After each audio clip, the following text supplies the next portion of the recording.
Hey, it's Gina with WTI. And if you love the long-lasting effects of using wax to remove hair, you're gonna love this sugaring wax from Nature's Sugar. I was a little apprehensive at first because I read reviews that said using sugaring wax can be really difficult and like you need to be a professional to do it. Let me tell you, my experience with it was great from the very beginning.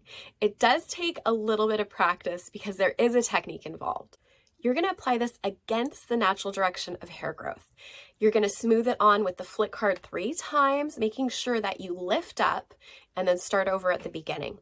Then you're going to go a little bit over the area that you spread the sugaring wax on, and you're going to flick it up quickly with the flick card until it collects all the wax up.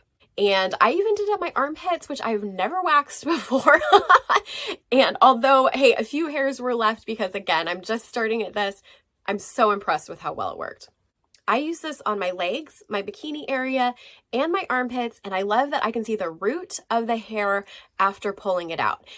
I use both the all-purpose and the firm sugaring wax, and getting the right temperature on this is key so you get the right consistency.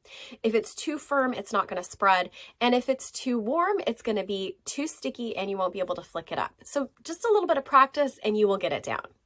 I am totally sold on using this sugaring wax. Don't be afraid of it. You're going to love it. And that's my point of view.